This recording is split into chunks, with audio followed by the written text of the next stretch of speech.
આજરોજ રાજકોટ મ્યુનિસિપલ કોર્પોરેશનની સ્ટેન્ડિંગ કમિટીની બેઠક હતી। રાજકોટ શહેરના 18 વોર્ડની અંદર અલગ અલગ વિસ્તારોમાં અલગ અલગ વિકાસ કામો માટેની રાજકોટ મહાનગરપાલિકાના ભારતીય જનતા પાર્ટીના શાસકો દ્વારા અમે લોકો સ્ટેન્ડિંગ કમિટીની બેઠક બોલાવતા હોઈએ છીએ।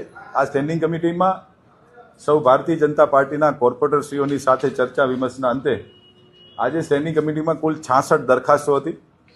આ 66 દરખાસ્તોમાંથી 210 કરોડ 1,52,000 એટલે કે 2 અબજ 10 કરોડ જેવી રકમના ખર્ચે રાજકોટ શહેરના અલગ અલગ વિસ્તારોની અંદર રાજકોટ શહેરના શહેરીજનોને કોઈ મુશ્કેલી ન પડે એના માટેના વિકાસ કામોની આજે કુલ દરખાસ્તો હતી। એમાંથી 210 કરોડની એટલે કે 2 અબજ 10 કરોડની દરખાસ્ત આજે મંજૂર કરી છે।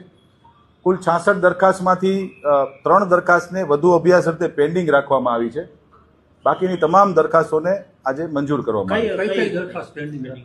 દરખાસ્ત નંબર 4 જે પેન્ડિંગ રાખવામાં આવી છે એ રાજકોટ મહાનગરપાલિકાના જે સિક્યુરિટીનો જે કોન્ટ્રાક્ટ છે એ સિક્યુરિટીની દરખાસ્ત ગઈ સ્ટેન્ડિંગ કમિટીમાં પણ પેન્ડિંગ હતી અને આ સ્ટેન્ડિંગ કમિટીમાં પણ વધુ અભ્યાસ અર્થે પેન્ડિંગ રાખવામાં આવી છે। દરખાસ્ત નંબર 5 છે રાજકોટ મહાનગરપાલિકાના જુદી જુદી શાખાના કર્મચારીઓનો જે પગાર ધોરણ વધારવા માટેની ગ્રેડની જે દરખાસ્ત હતી એ વધુ અભ્યાસ અર્થે પેન્ડિંગ રાખવામાં આવી છે। અને કુલ દરખાસ્ત number 38 ward number 7 ward number 14 અને વોર્ડ નંબર 17માં પાર્ટ વોર્ડની અંદર ડીઆઈ પાઇપલાઇનના કામ અંગેની દરખાસ્ત હતી એ પણ મારા દ્વારા પેન્ડિંગ રાખવામાં આવી છે। જેનું કારણ એ છે કે હું માહિતી માંગુ છું અધિકારીશ્રીઓ પાસેથી કે રાજકોટ શહેરમાં હવે કયા કયા વોર્ડની અંદર ડીઆઈના કામો થઈ શકે એમ છે।